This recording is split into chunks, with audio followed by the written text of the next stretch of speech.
buenos días. Que el favor del Señor esté con cada uno de ustedes y que la palabra del Señor de verdad cada día sea algo que usted pueda saborear, pueda disfrutar, para que pueda llevar una vida completamente diferente, llena de fe, de fortaleza en el Señor. Seguimos siempre una mirada en Jesús, sus enseñanzas, sus principios. El título de esta mañana es Dos preguntas, dos respuestas. Sencillo, sabemos que el Señor está en medio de los fariseos, de los escribas, de los doctores de la ley, de los que se lo pusieron en ese momento para desarrollar todo su ministerio. Ahí encuentra, vuelvo a repetir, la lectura, lea la lectura, los que están ahí como textos paralelos también, y los textos de apoyo para que usted pueda profundizar un poquito más y puedan surgir preguntas y usted puede irlas desarrollando, contestando ahí en la palabra. Y el texto base de ahora pues es Lucas 5. Vamos a ocupar el versículo 30 y el versículo 33, que dice lo siguiente: y los escribas, dice, y los fariseos murmuraban contra los discípulos. Ahora era ya no con Jesús, sino con los discípulos de Jesús, diciendo: ¿por qué coméis y bebéis con publicanos y pecadores? Entonces ellos le dijeron: ¿por qué los discípulos de Juan, el versículo 33, ayunan muchas veces y hacen oraciones, y asimismo los fariseos, pero los tuyos comen y beben? Venían las preguntas malintencionadas y ya más adelante vamos a ver por qué razones ellos habían, y todo eso fue en el proceso del banquete realizado. Comenzaron los comentarios, comenzaron las preguntas, esperando hacer caer a Jesús, porque ese era el deseo de ellos, ¿verdad? Ponerlo en evidencia. No estaban de acuerdo con él, no le recibieron, todos lo sabemos.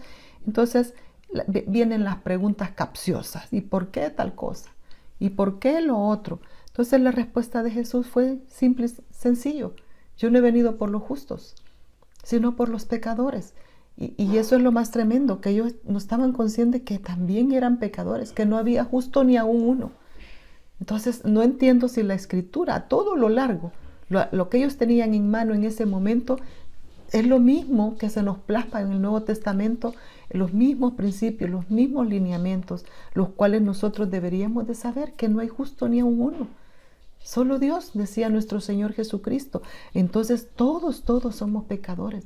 La diferencia es que uno ha sido limpiado y puesto aparte por Jesucristo, por la fe en el Señor, cubiertos con la sangre de Cristo. Y esa es una decisión de cada quien. Pero al final continuamos con una naturaleza pecaminosa, pero que ya esta no tiene dominio sobre nosotros, porque esta es una de las victorias de Jesús. Esta es la gran diferencia, pero seguimos siendo pecadores hasta que no tengamos un cuerpo glorificado, y nos seguimos santificando cada día hasta que Dios nos dé un cuerpo glorificado. Entonces el punto es que no podemos nosotros también hacer excepciones. Tenemos que predicar el Evangelio a todos, movernos en medio de toda la gente, niños, jóvenes, mujeres, hombres, ancianos, adultos, y ahora con la nueva diversidad de cosas que el mundo han tomado poder en el mundo momentáneamente, también son seres humanos que necesitan de la salvación de nuestro Señor Jesucristo, que necesitan conocer la palabra de Dios y que Dios quite la ceguera de ellos. Y hay que darles esa apertura, esa confianza para poderles compartir, y la conversión lo hará el Señor, porque son seres humanos que quieran imponer cosas. Ese es otro punto, pero son seres humanos que no podemos rechazar, sino que acercarnos. Y claro que no es fácil, no estamos acostumbrados, pero tenemos que leer, tenemos que investigar de qué manera podemos llevar el amor de Jesús a ellos y que puedan ver.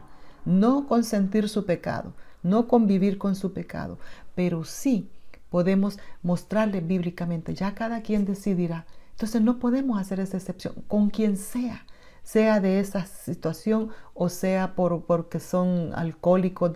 Todos. Toda la creación está corrompida. Toda la creación necesita de salvación. Por eso vino nuestro Señor Jesucristo. Por eso preparó su equipo.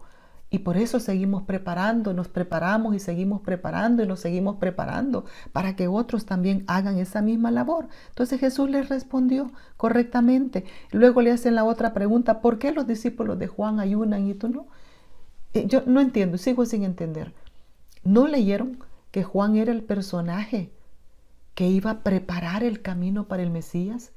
Que él tenía un ciclo que cumplir, un propósito que cumplir, y él estaba tan consciente, tan claro. No había envidia en su corazón, no había deseo de superar a Jesús. No, él sabía su papel, él sabía su lugar y su tiempo, hasta el grado que él lo corroboró. Él no conocía a Jesús físicamente, y aunque era su pariente, no le conocía, pero se quiso asegurar que eran muy diferentes. Ahí en Mateo 11, capítulo 11, versículos 2 al 4 podemos leer: y al oír Juan en la cárcel, cuando ya ha sido encarcelado, los hechos de Cristo, le envió 2 de sus discípulos para preguntarle: ¿eres tú aquel que había de venir o esperamos a otro? Respondiendo Jesús le dijo: id y hacer saber a Juan las cosas que oís y veis. Y ahí comienza a describir todos los milagros, todas las cosas que estaba haciendo. Juan sabía cuáles eran las cualidades del Mesías, qué iba a hacer el Mesías, qué milagros iba a hacer para manifestar que él era el Mesías.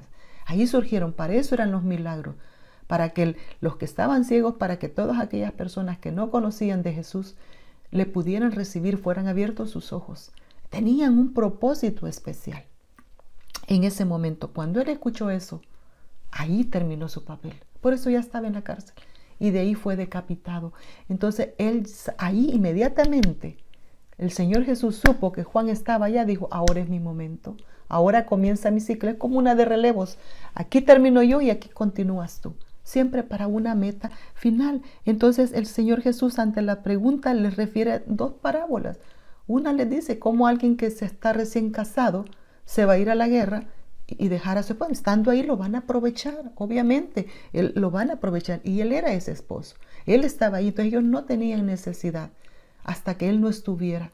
Esa era la diferencia entre lo que Juan tenía y lo que ahora él tenía. Allí acababa, terminaba, Jesús venía a cumplir el propósito de la ley, cumplir la ley, e inmediatamente comenzaba la gracia, una nueva forma de ver las cosas, una nueva forma a través del amor, a través de la misericordia, a través de la compasión, que iba a llegar también el perdón. Entonces ellos no querían romper eso. Por eso vemos en estos tiempos de ahora personajes o religiones que viven bajo la ley, no quieren soltar la ley y entrar en la gracia, porque creen que eso es muy fácil.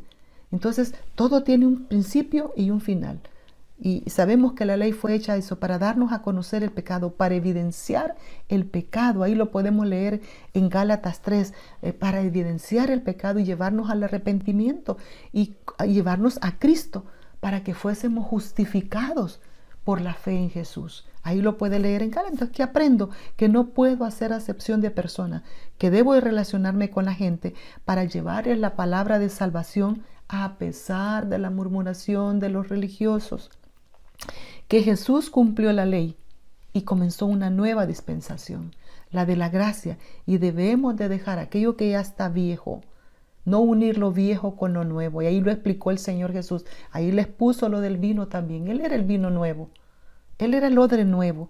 Entonces no mezclar e iniciar una vida, sino que comenzar una vida nueva en Jesús. Esa era la diferencia, y ellos no podían discernir. Tenían el conocimiento, pero no tenían discernimiento, estaban cegados. Esa es la diferencia.